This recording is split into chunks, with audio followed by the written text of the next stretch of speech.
Welcome everyone to this new ICEF webinar that is entirely dedicated to the synergies that exist between online learning and international education. And a webinar that will also highlight the important role that student recruitment agencies can play and are already playing in the promotion of online learning opportunities to prospective students worldwide. Here at ICEF, we recognize that there are indeed many partnership opportunities for recruitment agencies, conventional education institutions, and of course, online learning providers, which is why we took the initiative to launch an entirely new two-day networking event that kicks off tomorrow called ICEF Student Recruitment for Online Programs, or ISROP, as we tend to call it here. It's the world's first ever networking event for online education, agent networking event for online education. And looking at the participation statistics, ISROP clearly responds to strong demand in our industry. When you look at the more than 50 online learning providers and more than 100 online-focused student recruitment agencies that have signed up for this inaugural ISROP event.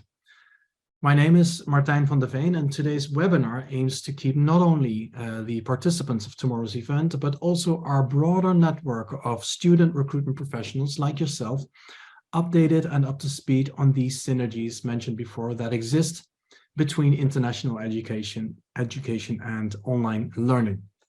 Now, the first 30 minutes of this 90-minute webinar will be covered by my colleague Ian Ken, who will give you an update of our Agent Voice survey, where we have collected the latest insights, views, and statistics from student recruitment agencies worldwide about online and hybrid learning.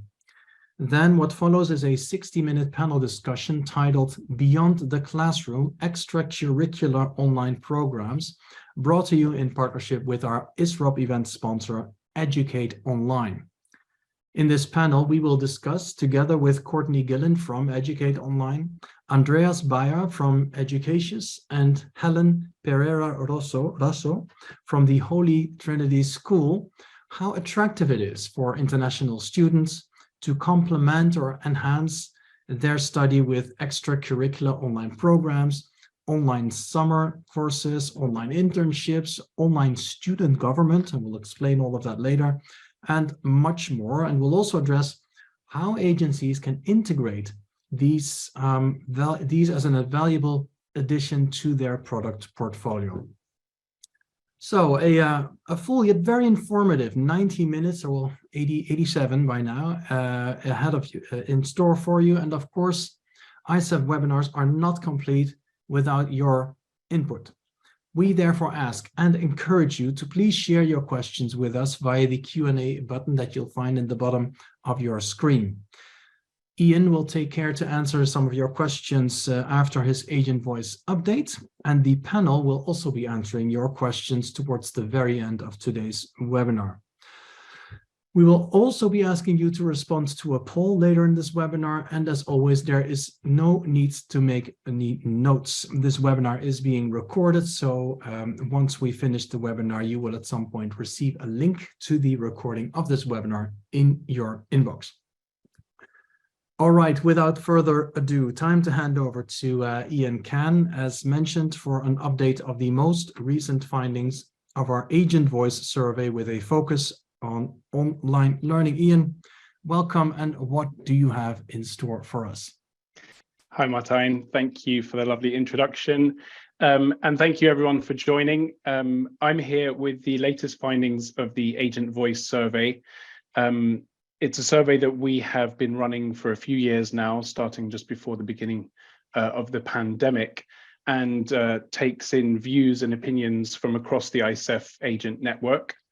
The survey has been sponsored by Flywire very kindly for the past year.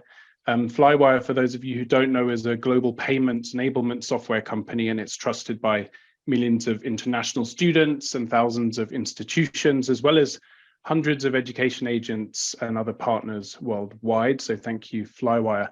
As Martijn said, I'm Ian Can, I'm VP for the Americas at ICEF, and it's my pleasure to be taking you through this deck.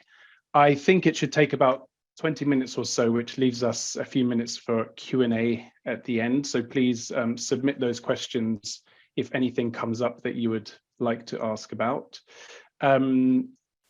Without further ado, let's skip on. So, as mentioned, we started the Agent Voice in 2020. We had previously a different agent survey called the Barometer, which we ran for more than a decade previously.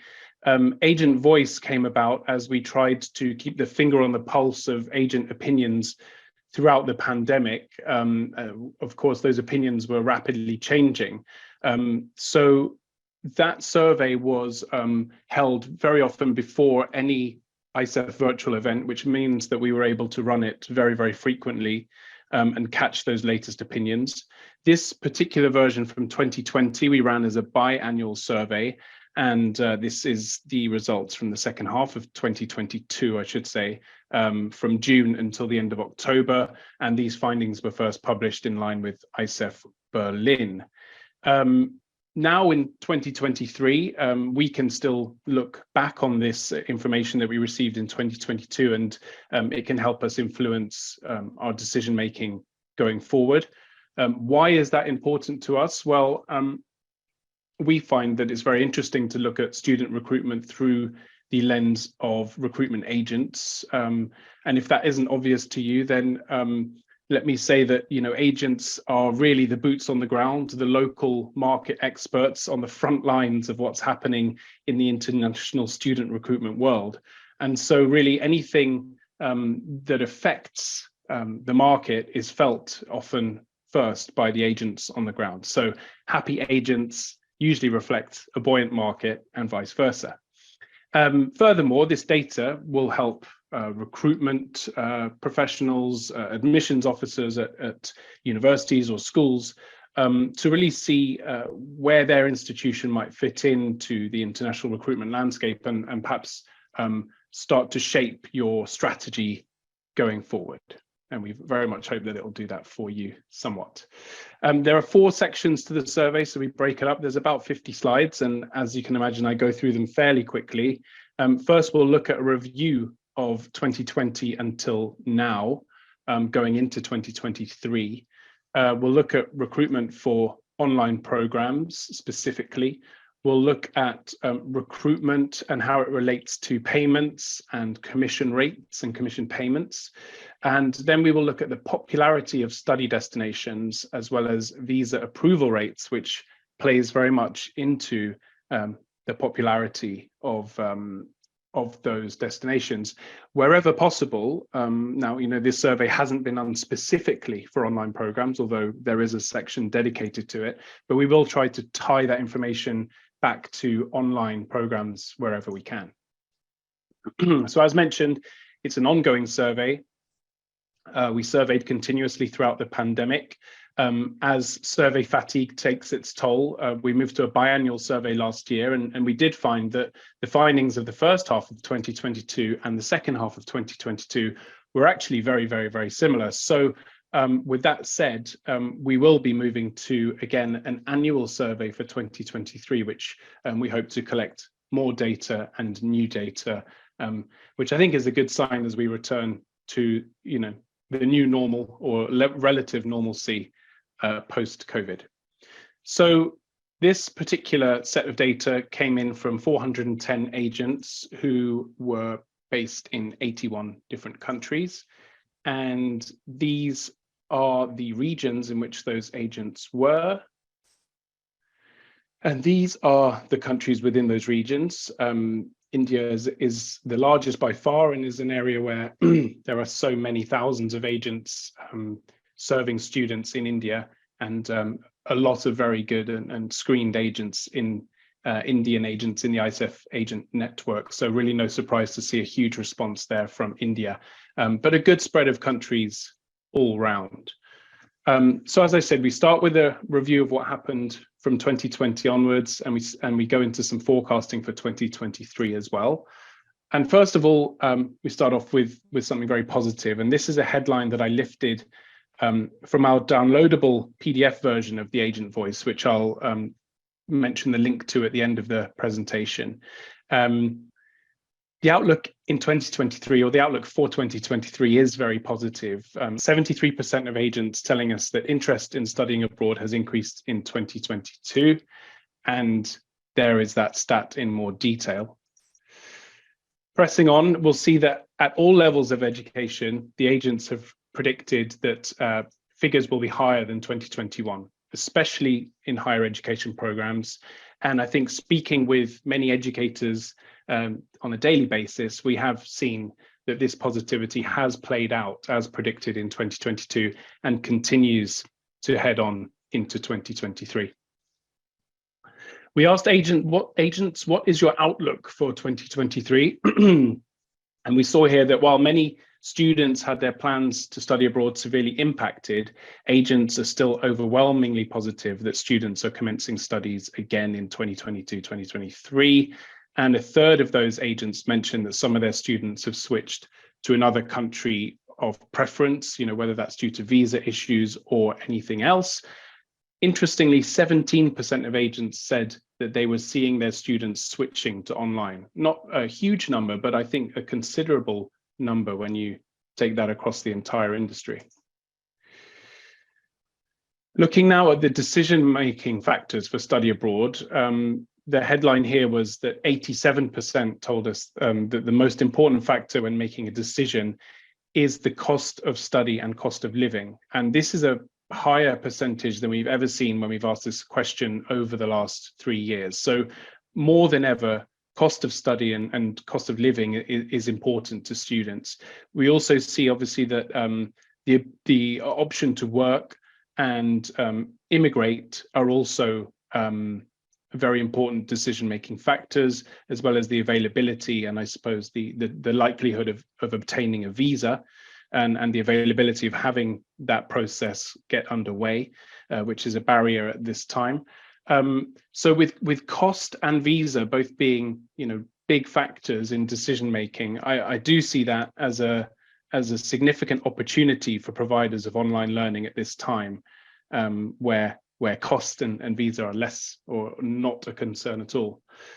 We did also see that personal safety and the health environment here is a much lower factor than it has been previously, and I think just shows us easing out of that COVID scenario.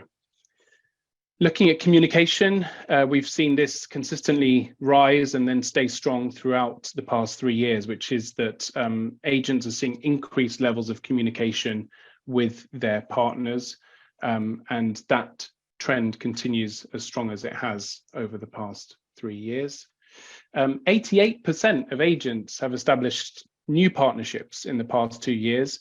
Again, I think very something to be very positive about with regard to our industry, that agents are active, which shows that students are actively seeking their advice and agents are looking for new partners and new places to send students. It's all very positive. Here, listed in order of importance, are the areas in which agents value the support of their partner schools. So always first is quick responses to student inquiries, fast application processing, discounts or scholarships, flexibility in the admissions process, and least important, flexibility with payment or cancellation options. To also throw commission in there, when we've run this question and asked whether commission was an important factor, it is often quite interesting to note that commission ranks quite low on this list, and communication and quick response to student inquiries consistently ranks higher. Next, we wanted to learn more about how agents have diversified or expanded their range of services as they've adapted to recent changes. And around half, 46%, have told us that they've started recruiting students from new source countries. A bit more than that, 52%, said they've implemented new tools or solutions that help improve their business processes. The most popular responses were that agents have increased the range of products and services that they offer, so they're diversifying, and that they've increased their reach through new digital marketing channels. And what types of products then have agents added to their range? Well, in order of popularity from the options we gave them, those were in-country representation, which is very popular, that we're seeing on the rise a lot from agents. In-person recruitment events was next, consultancy services, then online events, and the most popular was digital marketing services. So digital marketing is something that we've seen agents across the industry adopting and getting into as a service that they offer to their partners. A tip that I would have on this topic for people attending our event today and over the next couple of days is that agencies come in all shapes and sizes, and asking them questions about the type of other services that they offer, the type of other products that they sell, really gives you a better understanding of what type of agent you're talking to and what type of agent you're dealing with. So I very much recommend that you ask those kind of questions in your appointments over the coming days. So what third-party products or services have you added to your range? 35% told us they were offering financial products, 58% told us they were offering travel services, 61% are offering insurance, and 70%, now the number one is student accommodation that agents have added to their range. That is up 10% from the last survey that we ran, so that's a significant change.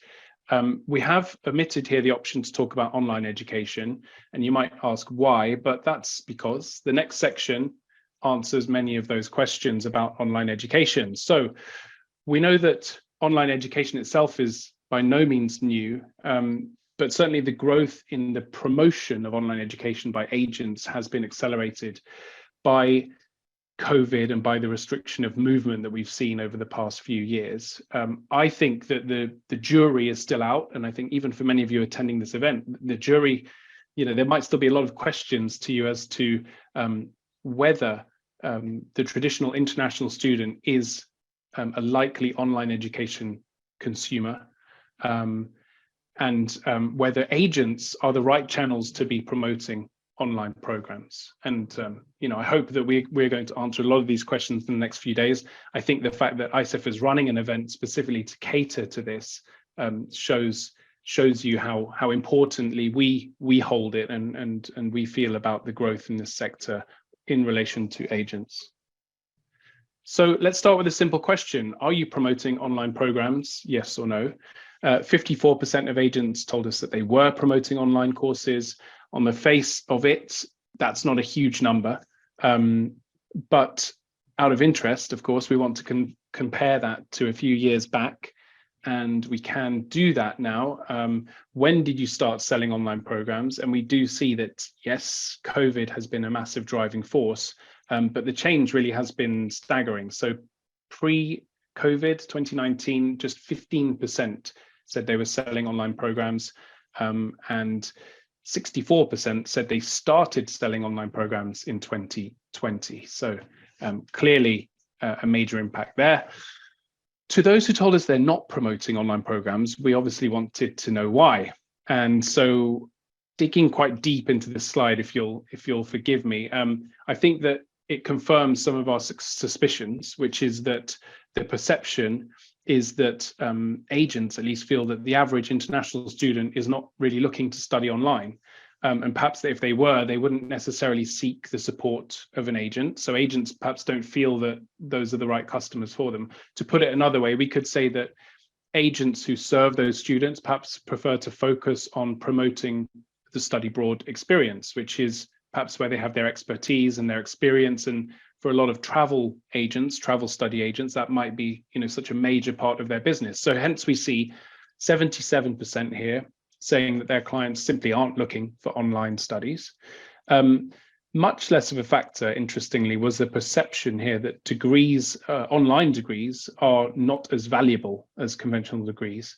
And the thinking here is that a student who completes a degree from home online should therefore likely be successful in their professional life if their professional life involves working remotely, working from home. And so when you consider it like that, you might even argue that an online study program is much better suited to a career where you'll be working from home, working online. So I think that's something else that we should definitely consider as we go through this and go through the next couple of days. Even more surprising was that probably the most common anecdotal theory that I heard previous to this as to why agents may not promote online programs was that the commission was too low. But you'll see actually that that's the very smallest result on this table. So it's either showing us that either commission is being made available to agents, or perhaps that agents are willing to accept lower commissions to promote online programs, or perhaps that they're willing just to give it a go and see how it develops. Food for thought. To those 46% who were not currently promoting online programs, we also asked them if they're considering doing so in the near future, and roughly half of them, if we add that up, roughly half, or 47% here, said maybe if their clients started to ask for it. So it's clearly showing that if there's a student-led demand for it, then agents will adapt. And that's where I think this gets interesting, because what's going to drive a student-led demand for online programs? And I think it might be worth talking about visa approval rates, which is something that we'll come to in more detail. But just as online programs provide pathways to overseas studies, online programs also can reportedly increase visa approval rates. So if you can complete an online study program to show that you're a good candidate for an international study visa, then wouldn't that mean that more international students will take notice of taking online programs, even if it's a means to an end, which is ultimately to study abroad? Anyway, we will come back to that again. To those 54 who are promoting online programs, they're mainly promoting higher ed, not higher ed, language. Higher ed is next, with digital credentials, secondary, and then internships taking up the bottom three there. And the major reason for promoting online education, no doubt, as mentioned, to do with COVID-19. It allows agents to keep selling when borders are closed, of course, but we also see that these products could appeal to students with lower budgets and also allow agents to reach and explore new student markets, perhaps in developing countries. So it was interesting here to see a pretty healthy circled responses here tell us that there's generally an increasing demand for online learning. And perhaps we should have included the visa approval effect here as well. We will keep monitoring that and keep talking to people about that, whether that is a factor. So do you aim to grow your revenue from online programs? Well, yes, 35% aim to grow their revenue, and just 2% said that they plan to stop selling online programs when the pandemic is completely over. Finally, and perhaps of most interest to any online program providers, is that the majority of the agents that we surveyed said they are meeting with you and interested in meeting more of you at ICEF events. On to section 3, where we look at commission payments and recruitment processes. And throughout the past 24 months, many organizations have come up with new, usually digital methods of student recruitment, or have joined together with existing digital platforms or other networks of agents in order to recruit more students, as the kind of necessity has developed to do that. So we asked agents if they're using this method. We wanted to see how prevalent it was, and 60% have told us that they're still working individually as an individual agency to recruit their students. 33% of agents indicated that they're relying on a network of agency channels, so whether that be the sub-agent or master agent, depending on where they sit in that network. And just 7% of agents told us that they are working currently through an edtech or an online application or aggregator platform, which is perhaps lower than we expected, but could be a reflection of the people that we surveyed who are part of the ICEF agent network. Looking specifically at the processing and submission of applications, where technology often plays a great role, we do see a similar trend. 68% told us they submit applications independently or directly. 25% said that they rely on a network of agency channels. In this case, that would be the master agent who they submit the application through. And just 8% said that they use an online application platform. Again, an edtech or an aggregator, perhaps you might call them. So what we can conclude here is most of those agents are traditional, independent, old school in the way that they recruit students. I think we can make that assumption from this data. But what's quite interesting is that actually the numbers of students that they've said are going through online platforms does seem to be quite healthy, as shown by these figures here. So even if that's a small percentage of agents using those, it seems that a high percentage of those students are then going through those platforms, something that we will keep our eyes on in the coming months and years.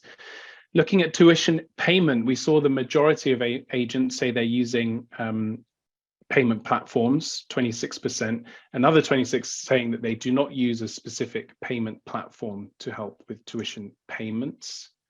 When we look at tuition payments, no surprise here to see our sponsor Flywire as the major tuition payment platform.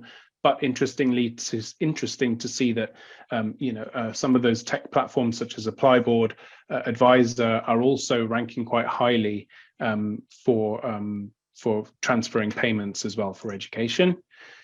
Regarding commission, majority of agents reporting they're not receiving any additional commission for assisting with payments. Diving a bit deeper into commission payments, we asked how they're receiving payment, and it's interesting to note that agents are still very manual. So although we're talking about cutting edge, and we're talking about digital, and we're talking about online education a lot at the moment, it's fair to say that agents are still using old school methods in the majority of them. And I did actually remove some slides here that looked at the agents' adoption of CRMs, which again showed similar results, that agents are still using some quite traditional methods of managing their businesses in general. Looking at how commission payments have or have not changed over the past few years, the majority of respondents said that commission structures had remained unchanged since 2020. And looking at trends in the amount of commission being received by agents, it's clear that the higher commissions are being paid for language studies and higher ed, especially in the higher ed pathways sector. So on to the last section now, and then we can come to any questions. This is perhaps the most interesting section, I think for me it is anyway. We look at the popularity of study destinations, we look at visa approval rates and how that plays into the popularity. The pandemic has certainly been a catalyst for lots of change in international student recruitment, and some destinations have adapted to those changes better than others, and therefore they see their relative popularity increase compared to others who haven't managed it so well. Agents will see showing particular positivity for traditional top markets, Canada, UK, USA, Australia, New Zealand perhaps playing catch up a bit while their borders were a bit slower to reopen, but all of those traditional markets doing very, very well. How does this all relate to online education? Well, as we will see, the current visa approval rates do not make for good reading, and more than anything, and certainly more these days, I think one of the key features and key influences that's driving students from traditional study into online education is those visa issues and the trouble for students actually to get permission to go and travel overseas. So we see this very much as an opportunity for online education. So starting off with the perceived popularity, we asked whether interest in study destinations had decreased, been maintained, or increased. And as I mentioned, the four biggest winners are three of the top traditional markets, as well as Ireland, also a strong market that's seeing increased interest at this time. At the other end, we see China, Russia, India, Hong Kong, South Africa, and Malaysia that are seeing decreased interest last year. In the middle, we can see kind of stable positions for the likes of UAE, Netherlands, New Zealand, Malta, Germany, Australia, and Spain.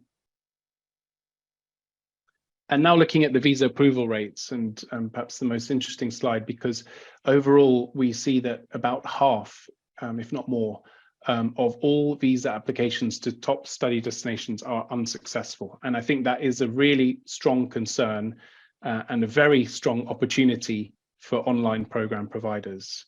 So here are some of those key markets positioned side by side.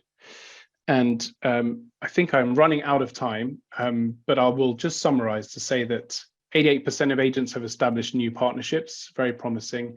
The adoption and promotion of online education has accelerated very much. We see that some countries obviously respond better to the past 3 years than others have. And I think the emerging student recruitment markets have perhaps suffered more than others. Levels of communication between agents and their partners continues to rise. Quick responses and fast application processing is really always a key driver for new enrollments, and that goes for online or in person. So speak to your agents and respond to them quickly when they have questions. Visa approval rates are a concern globally, and I think this, to finish on the opportunity, this is a huge opportunity for online education providers and sellers. So thanks a lot for paying attention and listening this far. I will have a quick dive to see if there are any questions, if Martijn deems that I have enough time. There's some links here that you might like to jot down to further info, including the download to the handout version of these slides at icef.com/agent-voice. Let me take a look at some of these questions. Martijn, please interrupt me if we need to move on. I have a big one for you, Ian. I had a look at the questions. First of all, thanks for all this. I think it's fascinating to see how the industry is developing, especially that slide where we show that the majority of agents is already promoting online programs. And then you show that slide of the ones that are not promoting, are they considering it? And indeed, again, the majority is. And I love the fact that the one doesn't bite the other, right? They can see it now as an addition to their portfolio. Quickly, let's do 2 questions. Sure. One from Alberto Barretta, and he asks how many agents were interviewed? Oh, we had about 450 agents for this particular survey. We've had upwards of 1,000 in the past when we did it less frequently. And that's part of the reason why we will go back to doing an larger annual survey for 2023 onwards, so that we get a bigger sample size and stronger data. But 450 wasn't bad for this round. Yeah, it's a good number to have credible and reliable results. Yeah. Indeed. Another question from Jonathan David from the UK. He asked, do you see visa approval rates changing anytime soon, and how will this affect the promotion of online programs going forward? Do you have any view on that, Ian? Yeah, and I think that's the big topic for this session is the low visa approval rates presenting an opportunity currently to online education providers. I believe strongly that that is helping. And I think what will be really interesting is to see whether or not online studies can actually support students in some way to help them achieve the visa to study abroad. And I think that's where the world of in-person international education and online international education really come together in the most interesting way, is when online education can help support a student's journey to ultimately study abroad. Now, what if visa approval rates suddenly become much better, and students don't have any issues getting visas anymore? Will they still study online? Well, I do think that micro credentials and anything that can help support a student's journey to let them aim higher to a better place of study is going to be a supporting factor. So I think we will always have that. Yeah, very interesting. We'll touch upon that as well in the panel. One last one. I'm not sure if we have an answer on this one at the moment, but it will be interesting for us to look into that as we present at our events about this research. Are there any regional trends in where online education is accepted and therefore sold? Well, I think what we're seeing, interestingly, is that it's the emerging economies, the developing countries, that are embracing online education hardest. And whether that's because it's more accessible, whether it's cheaper, I don't know. But what we're seeing is, I think, an opportunity for online education to really level the playing field in the global picture. So all students can have access to education more easily, and can get their qualification and can get to that potentially that other place of education that they were striving to get to. So I think that, yes, we're seeing emerging economies, developing countries really embrace online education. If I was an online educator, I'd be aiming for the emerging markets, developing countries for my products. think that's a great answer. And of course, those are great questions from our audience. I'm sure there were more questions, so please do stay tuned as we will be answering these questions in another Q&A towards the end of this of our upcoming panel discussion. Thank you, Ian. Next up is our panel discussion, where we will zoom in on extracurricular programs. Obviously, we all know that digital learning provides opportunities for students of all ages and study levels, but we tend to focus mainly on the academic aspects of an online education. Now, the truth is, there are countless additional opportunities to learn online and that exist beyond the classroom, and with that I mean the so-called extracurricular online programs. In this session, we will discuss how students can enhance their learning, their skills, and their development simply by adding these extracurricular programs, digital skill courses, virtual summer programs, online internships, and more. We will also explore how the flexibility of digital learning opens up opportunities for athletes, performers, and aspiring entrepreneurs to keep on top of both their studies and their passions. For the session, I'm pleased to have with me, and you have seen them appear in your screen, Courtney Gillan from Educate Online, Andreas Bayer from Educatius, and Helen Pereira-Raso from the Holy Trinity School. A very warm welcome to each of you. And let's start, as always, with a brief round of introductions. And please do also highlight your affinity and experience with today's topic. And Courtney, I know it's late over in Hong Kong. Why don't you go first? Thank you. Yes, we're approaching midnight, so I appreciate that. It was wonderful to hear Ian's findings there online, and I'm looking forward to us speaking more about that today. So I am with Educate Online, and I'm the head of the global business development sphere. And so really tapping into a lot of those developing countries, we're seeing the same kind of trends. And so looking forward to talking a little bit more about the other side, outside and beyond the classroom today with our esteemed panelists. Good, and good to see how the other side is integrating into this side, and that's one of our main topics. Helen, over to you. Lovely to meet with everyone. Thank you so much, Martijn, for the invitation and for the opportunity to share in an incredible dialogue. My name is Helen Pereira-Raso, and I'm the head of school at Holy Trinity School, which is a K-12 independent school in Ontario, Canada. And we have a bricks and mortar campus that's 42 years old and are venturing into a brand new online campus education, given some of the patterns and trends we're seeing and the needs to be able to diversify our program to reach many learners across the globe in different ways. And so thank you for an opportunity to share here some of the learnings I've had over the years of seeing the power of extracurricular programs really transforming the way students live and their lives. So thank you for the opportunity to be here. Wonderful. And we look forward to hearing about those learnings, Helen. Over to you, Andreas. Välkommen. Tack så mycket. Thank you. I'm Andreas. I'm really pleased to be here. I mean, I've been with ICEF for the past 20 years, part of the inventory at Educatius.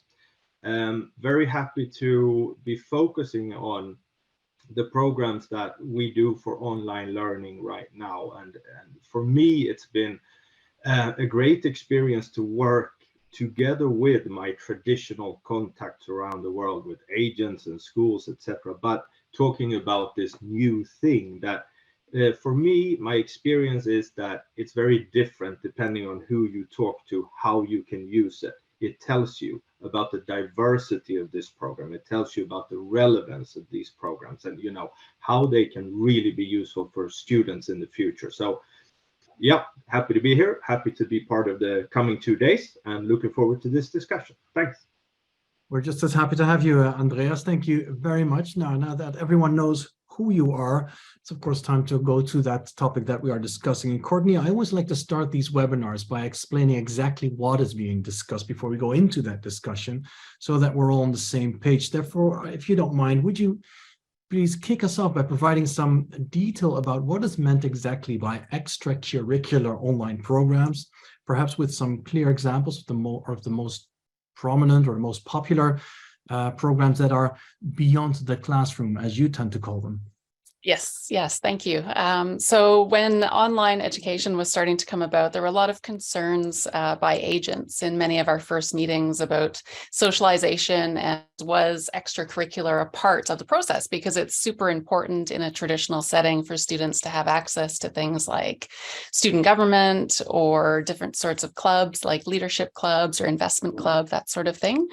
And so one of the things I loved telling agents about was that we are social. And so online programs, whether they're in Canada, the UK, US, New Zealand, around the world, do incorporate a lot of extracurricular offerings within their program. And so, for example, one of the schools that we partner with in New Zealand, called CGA, has investment clubs. So they have actual investment managers from Singapore who run those clubs, so professionals in their fields that are helping students along with those. 3D game development would be another one. And as well, outside of just the extracurricular portion, any sort of social activity or connections through media that kids have.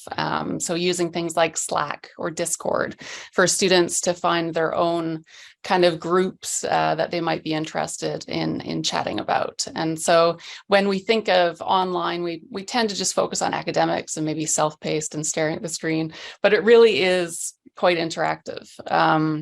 I'm in Hong Kong now, but last week I was in Canada, and I was speaking with, there's a little anecdote, speaking with my best friend there, her kids, and they're 12 and 15. And I was asking them what they do, what their extracurriculars are. Kids live online these days, and it's different. It's kind of hard, I think, sometimes for agents and even schools to understand that. And so in talking to the 12-year-old, she said, "Oh, I want you to meet my friend." I was like, "Okay, great. When's she coming?" "Oh, no, she's online. Come meet her. She's in my room." And there's her friend just on the screen, just hanging out. And they're doing different games and playing different things together. So I think it's important to note today that kids are different nowadays, and they're not necessarily doing the things that we did when we grew up, that their life is online. And so having these online programs and extracurricular available to them is natural for them to add these different things to their schedule. So wonderful. Well, I guess that kids are online all the time. That's a whole other debate we could have, whether that's a good thing or not. But of course, you know, they're very used to this whole virtual and digital world and very comfortable in it. Doug, how would you compare the extracurricular programs to the online extracurricular programs? Maybe I can ask you that, Helen. What is the added value? Because I assume you are using extracurricular online programs in addition to your offering. What is special about them? What makes them different from the on-site ones? I think one of the things that's most remarkable for me is the plethora of opportunities available in a digital space that, you know, when even in our offerings face-to-face, students are limited to what resources we have in terms of human beings being able to offer them in the building, being there by their side. When you get to offer online opportunities, now all of a sudden you have a range of partners across the globe, different audiences, that your students get inspired not just by the people that are perhaps sitting next to them because they know them from their class, which is such an important piece. It's not an either or stance. It truly is about both opportunities for the right learner. But it's more global. You have more opportunities. Our students have been able to engage in esports activities, in addition to being able to play on the hockey field and train and be that super athlete, or being able to do their Unity certifications and Adobe certifications and AutoCAD certifications, which are professional certifications that they're curious about and really engaged in, and that I don't have a course in my school that offers that. But now, because I know these micro certifications are available through these professional agencies, we are now thinking about, well, then how do we change the structure of our learning program to adopt these? You know, I've had great conversations with post-secondary institutions, particularly in Spain. IE University and we were having this amazing conversation around leadership management certifications for our students that would have been done remotely. I've been in this industry for 25 years. I never thought I could give my students a post-secondary certification. But because truly, you know, I'm not happy COVID has happened. I'm not in any, please don't hear that. But I'm happy that we have now become at least open to knowing that there are a plethora of opportunities available to young and old learners across the globe that just piques people's interest and curiosity, inspires them to try something new, because there isn't a mark on it. You're failing because you didn't do that well. You get to keep pursuing it and really growing. And so it's an inspiring opportunity. And I think it's available to connect us globally, to build students' networks, but also to tap into their interests and curiosities in ways that we might not have been able to do in the past. So I think the world is just about to open to see the beginnings of incredible things. Thank you, Helen. Your excitement is contaminated, and I would agree with everything you say. You mentioned a plethora of amazing opportunities. Andrea, do you agree with that? And how does that work then with these opportunities? Do you just offer them on a menu? Do you integrate them into your program? How does that work? I mean, So it's very often. Oh, sorry. I thought it was for me. I'll be quiet. Andreas, Okay. Yeah, sorry. No, my experience is that it's very much student-driven early on.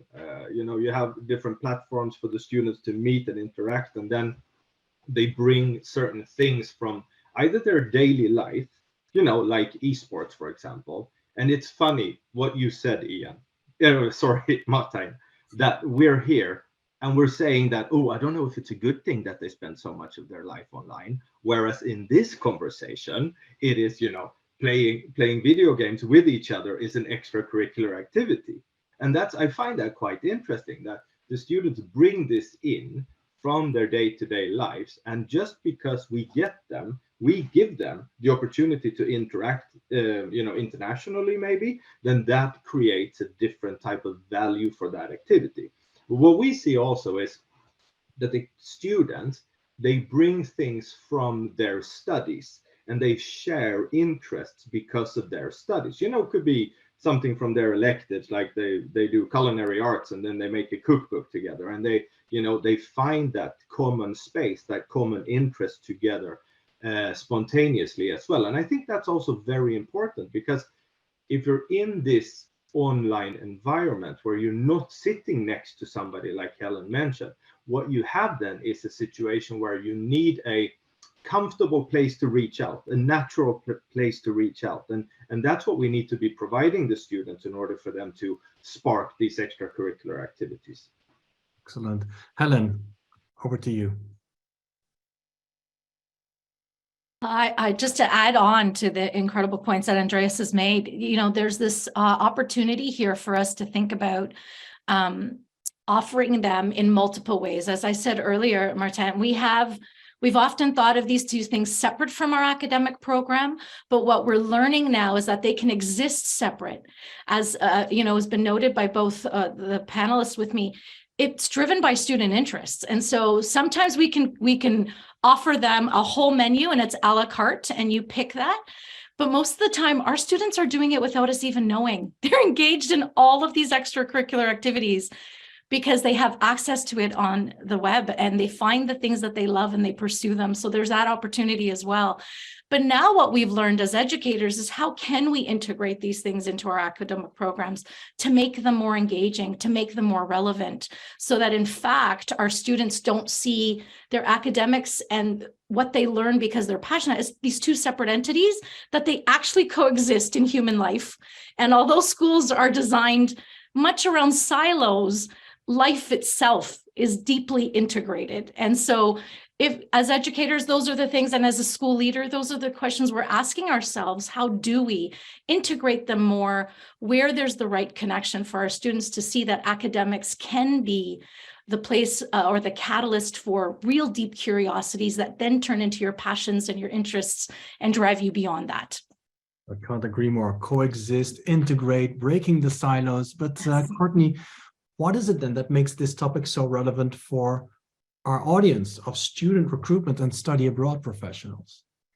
I think that's in tailoring the program to each individual student. And that's kind of what all of us do when we're meeting with families, whether it's an agent or a school. You want to find out what that kids' spark is, or the special thing about them, and help them to achieve their goal. And a lot of that is tailoring a specific kind of student journey for them that leads them to that place. So that might include something like an internship that would be done outside of school, or a certain club. And it doesn't necessarily have to be a club. A lot of the countries that we're working in, they have a core compulsory curriculum for K to 12, and it doesn't allow them to branch off and kind of be introduced to different subject matter. Whereas in, schools in the US, kids can choose from more than 200 subjects. So things like psychology or intro to nursing or kinesiology, things that aren't available locally, that kids can take as an extracurricular to what they're doing, and learn a different subject matter. So I think that's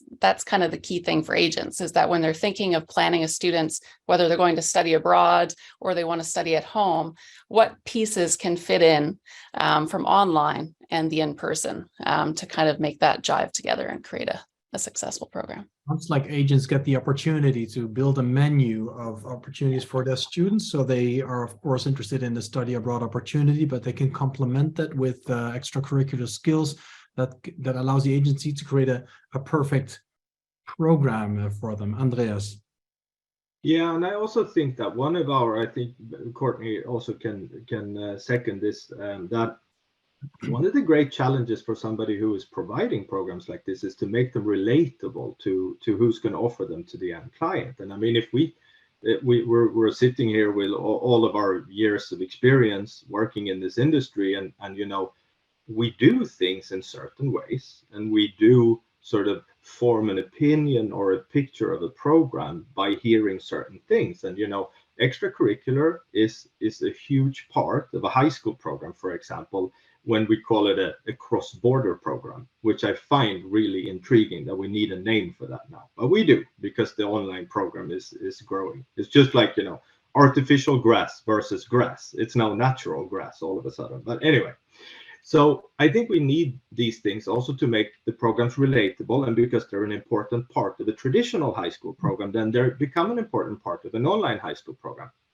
But I do think also, to Courtney's point, what happens is that the diversity in the online offer in itself, talking about electives and things like that, put next to, if you're doing a dual diploma, for example, put next to the offering that the student has from their local school and the home country, can diversify a program so that the actual credit courses become almost extracurricular activities, and this is quite interesting, and it's something that we see a lot, with, Courtney can say the same thing. We see that a lot with our students, almost sometimes surprised that I can take that as a credit class.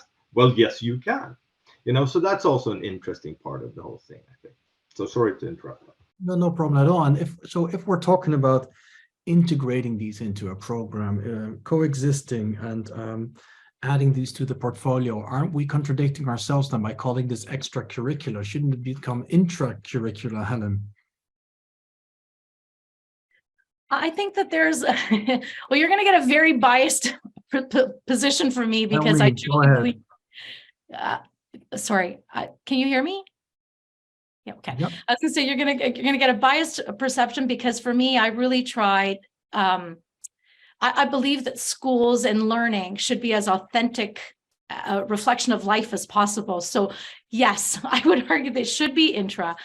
However, there are bureaucracies and structures in formal schooling that limit the extent to which that could happen. And for some students, that becomes overwhelming as well for the type of learner that they are. And so I don't believe that there should be a one-size-fits-all model of education. I don't believe there should be a one-size-fits-all model of how we teach and learn because we don't learn that way.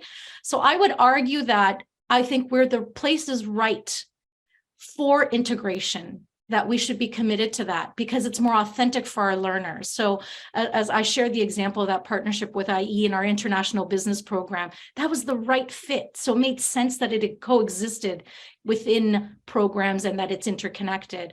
I don't know that I could integrate esports in the same way into an academic. So I think that there's a place to coexist both in both stances.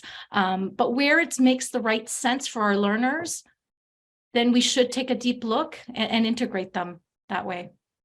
Wonderful. So funny enough, the Courtney, this whole opportunity of extracurricular online programs offers so many opportunities. Helen said earlier, like a plethora of opportunities, and how it has all these positive effects.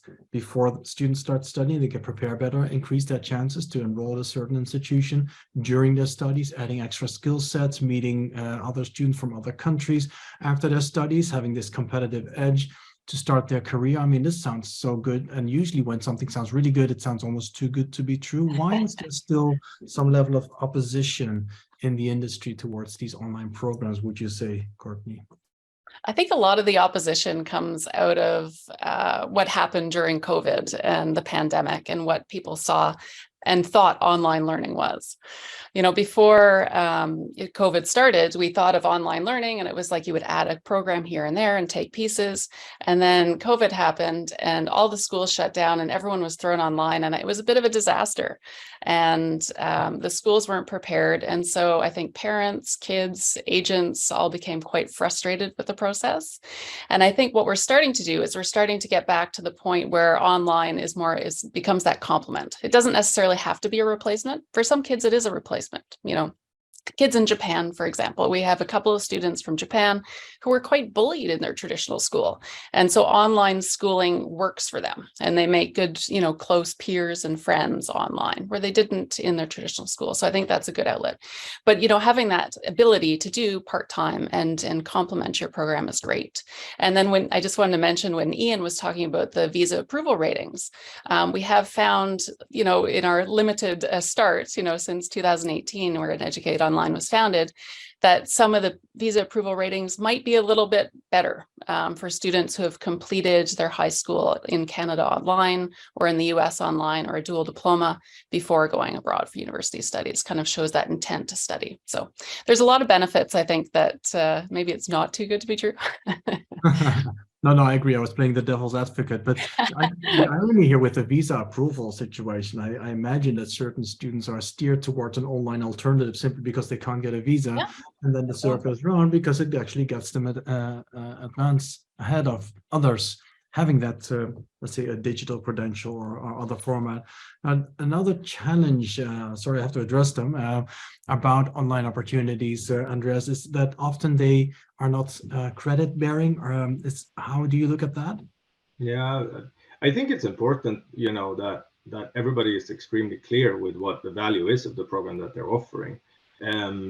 It's correct what you say, Martijn. We've seen actually some bad situations where students have undergone, you know, complete programs just to find out at the end that no, this was not, you know, there was no value to my diploma, and that's, you know, that's horrible. I think that in you know, the international education industry, you could see this type of thing happening if it's online or if it's offline. You know, you could come to a school that is completely different from what the picture said or from what the offer you had said, even if you travel there, and maybe in certain respects that's even worse than doing it online.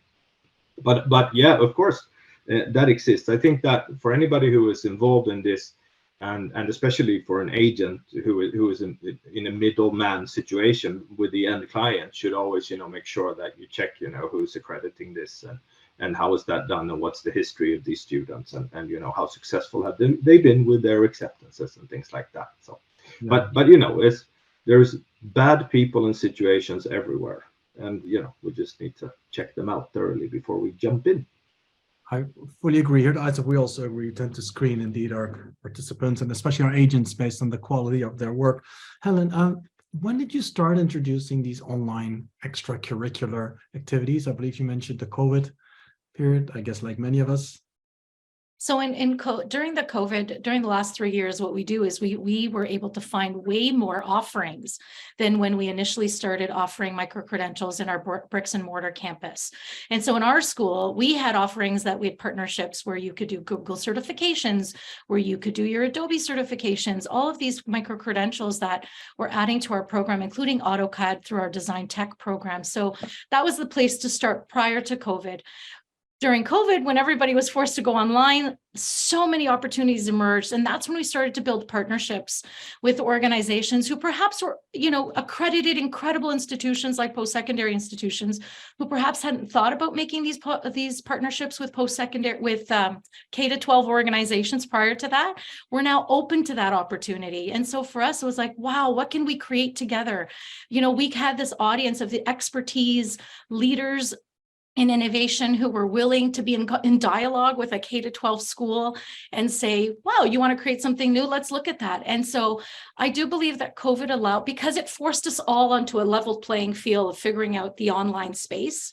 Prior to that, people chose to dabble in it. People chose to make that where they wanted to be. But all of a sudden we were forced into it. And, as Courtney said, and Andreas hinted to, some of it wasn't good.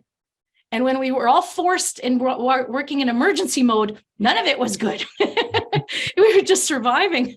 What we did is learn, right? The beauty of it is that we took those moments of learning and just elevated ourselves every step of the way to truly be good, and to have a quality program that spoke to our learners, that built community for the learners, as was mentioned.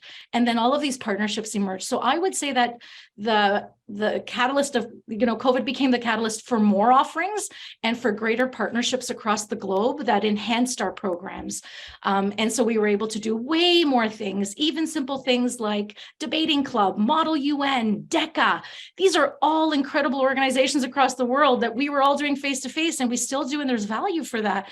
But now our students were able to meet globally and compete with teams that they would have never done in a virtual space. And so it allowed us to reconnect with the human beings that we love and the work that we love to do, and be re-inspired in really, really different ways. Great, Helen. Well, how does this success story then translate into enrollment numbers or even bottom line for your institution?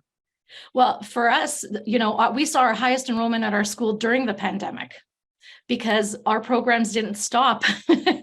We didn't cut things out. Yes, we flipped our academic program, but we still held all of those community events. So for us, assemblies still happen, cooking clubs still happen. All of these things continue to happen. And so our students were engaged beyond their academics. So that socialization, that fun, those things that they love to do because they got to hang out with their friends or explore something new, became available to them. And they were like, great, that's where I want to be. And so we saw our highest enrollment in our institution during COVID. And so we saw some incredible peak. And then we continued those partnerships now that we're all back face-to-face, bricks and mortar. And as we're about to launch our online school, we are now seeing those extensions grow even further because of the partnerships that we were able to start during that time. How's that for you, Andreas, at the Educatius? Enrollments, bottom line, has it been helpful? Yeah, I would say, it has definitely enhanced our enrollments. It's also for us being, in the industry with cross-border programs for such a long time, it is a very good combination opportunity for us to both make, one program available through another and to do things like that. So it's a very good addition to our portfolio. But I think if we're talking about the online programs on their own, it has really transformed from the COVID. In the beginning, it was much more of a, you may take like an individual subject in addition to something, or you would take a preparation for something else, and these things. But whereas the dual diploma part of it all has really taken off in connection with the COVID for us as an organization. Excellent. Courtney, I guess that for any institution to be successful with their extracurricular activities, they need a partner to work with, and I guess Educate Online could be that partner. And I have a few questions for you about that. But first, I actually want to have a poll for our audience, which I will pull up if I can find it. Polls, here we are. I'd like to know if our audience thinks that extracurricular online programs give students a competitive advantage when starting their career. Interesting to know. So, does it help when they do all these activities, or should they simply focus on their study and not get distracted?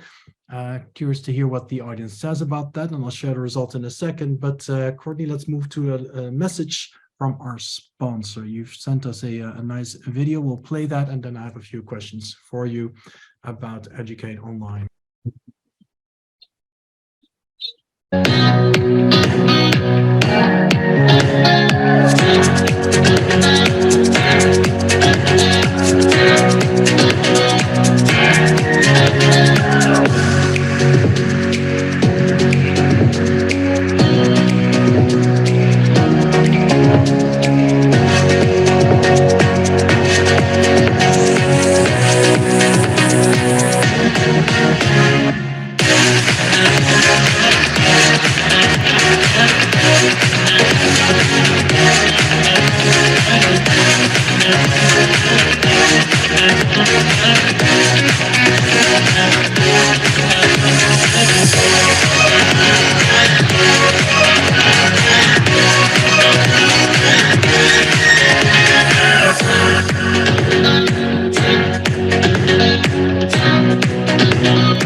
Impressive, Courtney. I saw a very proud expression on your face as we were going through that video, and rightfully so. Would you like to comment anything as my first question on the beautiful video we just saw? On the beautiful video, it didn't actually show up much on my screen here in Hong Kong. It was a bit choppy, but hopefully it worked in other places a little bit better. But I think it kind of shows some of the schools that we have working with us. We work with over 20 schools now. We started with one way back in 2018. And so there's a lot more information on the website that people can see, but yeah. Wonderful. How does Educate Online, as an important player, of course, in online learning, position itself in the international education sector? So we are only international, I would say. We focus mainly on a B2B business. We don't do really any B2C. So our Canadian schools, we don't focus on selling to Canadian students. We bring it overseas. So that's kind of our main focus for students. We did start, initially we started in kind of Europe promotion, and now we've expanded. We have offices in Dubai and India and Brazil. I'm on my way to Southeast Asia, so we're doing a lot of kind of expanding and to Africa as well. And so we're really trying to get that international audience. Big growth objectives. And how does Educate Online add value to the proposition of and positioning of educators and agents? I believe, for example, you work with Trinity School and with Educatius. What is your role in that partnership? So I think we touched on it a little bit earlier with the tailoring of programs and what students and educators can get out of it. So for educators specifically, we, in the beginning, we were helping bring schools online who weren't online and helping them to become intentional about their online studies or online teaching. Right now, we're working with Helen on developing a professional development for principals through our principals network in India. And so that's very fun. We've got another school in Canada where we're delivering the OSSD curriculum in Nigeria, in Vietnam, and soon to be in Brazil. And those partnerships are with agents. And so in Nigeria, we have an agent that we work with. She introduces us to local schools. And so we're getting value both for the agent, for the school that's involved out of Canada, and for the local school. And so we kind of try to help and connect as many people as possible, kind of try to be that hub for online learning. Great. Help connect as many people as possible. How can people connect with you and with Educate Online? Well, ICEF is always the first place. We are almost at every ICEF. So coming up here, we'll be at ICEF South Asia in Mumbai and ICEF Dubai. So they can connect with us there, but also online on our social media. And LinkedIn is probably one of the best places to keep up to date on what we're doing business-wise. Right, and don't forget ISFROP starting tomorrow. And starting tomorrow. The main event sponsor. Of course, anyone interested can visit also educate-online.io. And if you want to get in contact with Courtney, you can email us via communications@icef.com and we'll put you in contact. Thanks very much for that, Courtney. In the meantime, we have our audience who responded to our poll, and I'd like to share the results with you, and I hope you can see. Do you see the results? So 40% fully agrees, 40% somewhat agrees, so an 80% has some level of agreement. It's interesting to see that still we have people who would disagree with the competitive advantage, but let's focus on the positive. I guess it's quite impressive to see this big number. Helen, I'm sure you are not surprised. I'm not, for me, I witnessed this in our students. And so I know what it's meant for them and the way they are able to tell the story of who they are in this world and all they have to offer. And so when you have students that confident because of the experiences they've been able to have, both academically and extracurricular, then, you have more dynamic, more confident citizens out in the world. And so for me, the truth is in the students I've been able to be part of in their learning journey. And that's where you see the advantage of all of this learning. Is that the same for you, Andreas? Would you have any statistics for that? Well, I would say that not statistics as such, but I must say something on this subject, which is that I find it very interesting that the actual fact that you're learning remotely in itself, this is just a practical thing, but it paints a very clear picture. That in itself is going to make you more successful in the future, because it's a skill that we talk about international programs, and you talk about the primary purpose of it and the secondary purpose of it, what you just happen to learn. Like you're a Swede traveling to America for a high school program and suddenly you dream in English. That's a secondary thing that just happens. And then here it is that you can say with confidence to whoever's going to hire you for that internship later on that, yes, I have vast experience from remote learning using online tools to actually get academic credit and diplomas, and that in itself is just how tons of value. So that I would say, yeah, of course you're gonna be more successful if you do this. Nice one. So a final question to the three of you before we move to the Q&A. Courtney, I'll start with you, because we have both been very big ambassadors of the opportunities that exist for combining online with the international education opportunities, and for making sure that agencies, educators understand those opportunities. But my question would be to the three of you. Let's say you're in an institution, you're an agency, you're like, I'm getting convinced here, this is great. I'd like to start offering that online extracurricular activity, that online student government, that online investor club you mentioned, and there's surely much more. Where to start, Courtney? Educate online. Hey, one of the things, when we make that assessment of what they can do. Yeah. So when it kind of started out and, during the pandemic, agents would ask me, I'd love to sell online, but I don't even know where to start.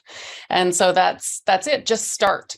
As with anything, I think you just dive in and give it a go. And so a conversation with Educate Online or with Educatius or with any, of our other companies or schools, HTS, just to kind of see what's out there and see what their students can do. And we're all very nice and very helpful people that just want to see students succeed and get a great experience. So just start would be my advice. I can concur. Is that true, Andreas? Just start. Is that how you did it? Absolutely. And I think that it's interesting to see how in certain countries around the world, certain markets, if you will, the traditional Asian communities almost looked away from the online when it happened, you know, and how the word has been spread through local schools and things like that. That's where the students have found their programs. I would say two things. Look around you and think about the relevance for your students. If you look around you, you're going to see where students are going and why. And then you look at your own student population. Who do you normally recruit and why? And look at the relevance for them. That's a good place to start, because you can do a million things with this. But if you don't start by digging where you stand a little bit, it's going to take longer for you to be successful. So that's my advice, I would say. Helen, would you concur? I would concur with both.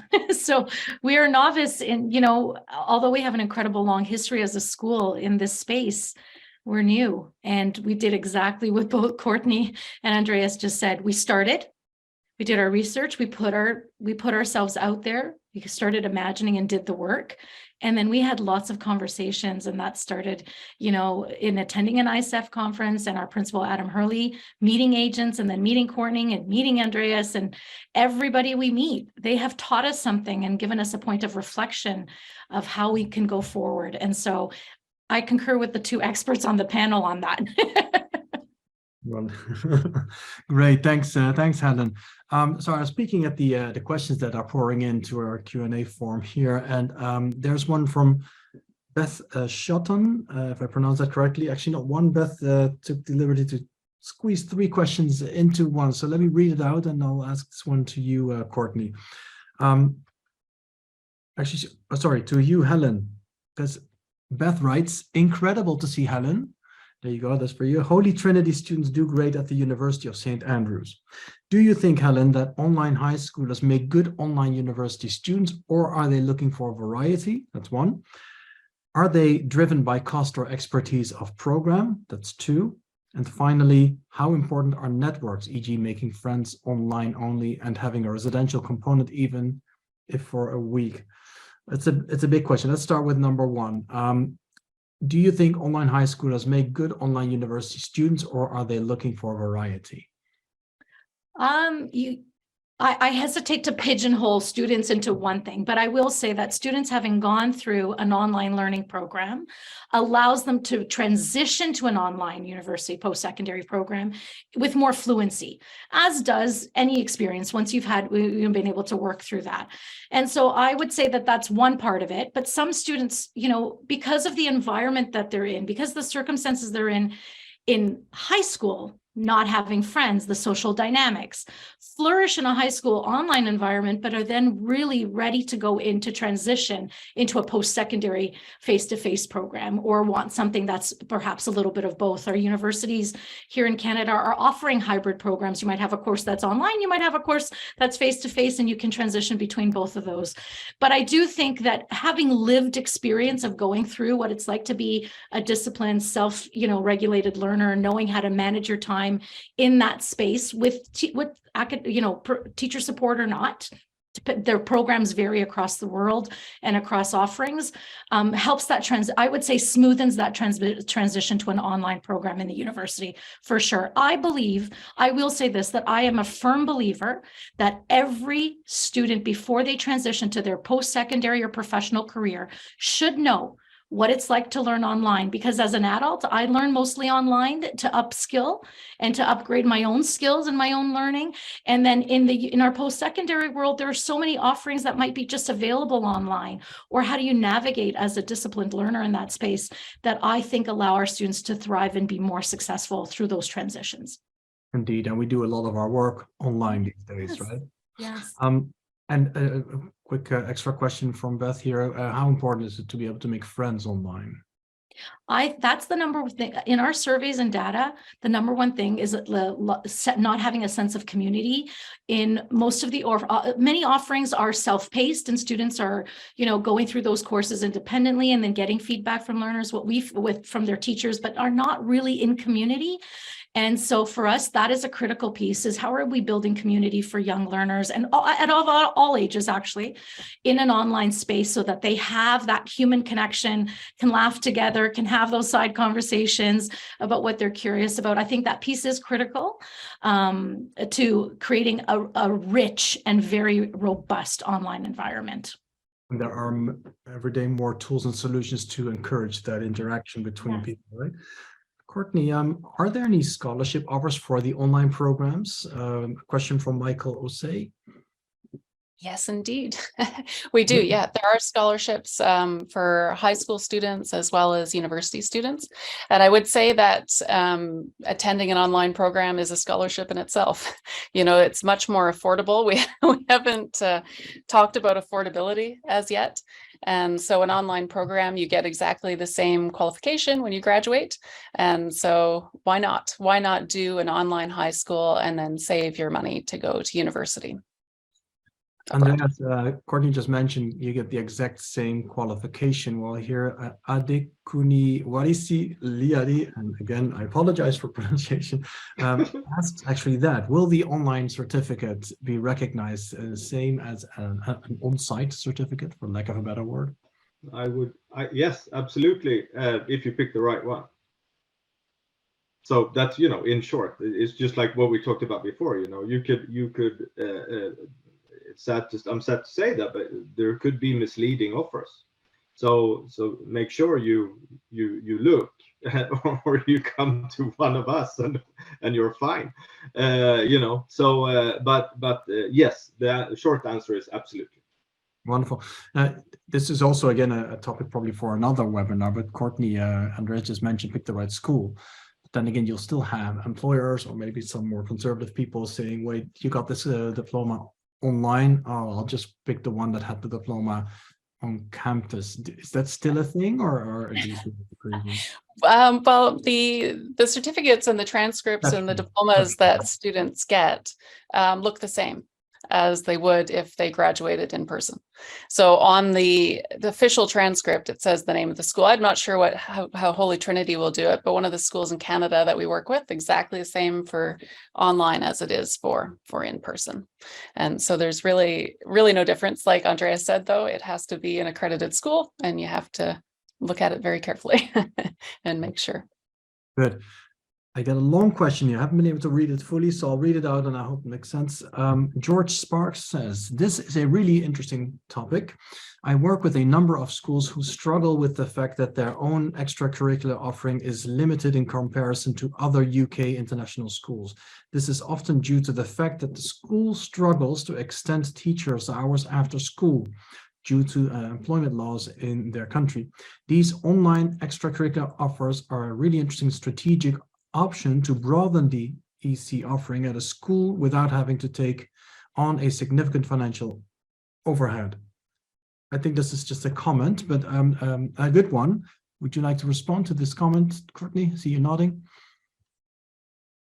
Yes, I think it's an important point for sure, but I think this would be a good one for Helen. I can offer that there are so many, that reality of extending teacher time is no matter where we go, it's a truth. It's a lived truth. And so finding those partners where students can pay for the programs that they want, connecting them to your community so that you become almost the hub for parents and students, that they don't have to go search for them themselves, is such an integral part that alleviates that burden and cost, both from the human and financial costs to an organization, but still offers those opportunities to students. There's great partners around the world.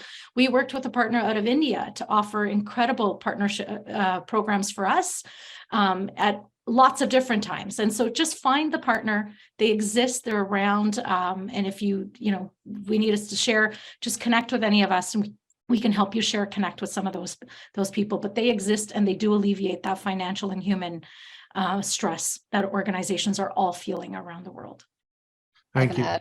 Can I have an add-on comment, Martijn? Of course you can, yes. Go ahead. Just about the doing the extracurriculars, add-ons, and needing the additional time. The similar thing works in schools overseas. So in Nigeria, for example, or in Vietnam, there's a lot of local schools who want to implement a curriculum and they just don't have the financial means. For example, doing an IB diploma. Any school that wants to add the IB diploma, it's going to be $500,000. But you can work with online schools to have that delivered within your school, pay a fraction of the costs, and that allows you to give those students that experience without having to take on those overhead costs. Great add-on. Thank you, Courtney. Another add-on for you, actually a topic that I completely forgot to ask you about that is actually very relevant. So I hope you can squeeze that into like 2 minutes. But remember how we said that we'll also address how athletes, entrepreneurs, talented people can enjoy their potential by using these online study modes. It is also a question by Samuel Korteng Osu.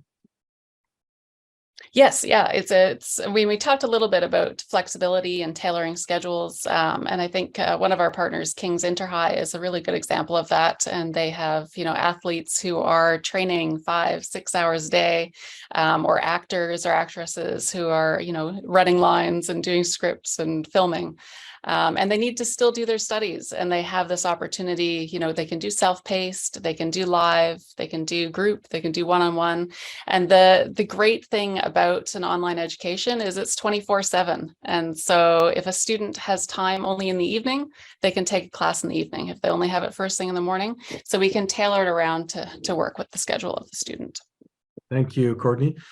There were more questions. I'm confident that many of these answers have answered some of those other questions as well. Anyone in our audience really wants to have an answer to their question, again, you can email us at via communications@icef.com. And as always, time is flying, but even though we need to bring this webinar to a close, for many of you, the hard work starts tomorrow, and that includes Courtney, and that includes Andreas and Helen from your school, that includes Adam Hurley.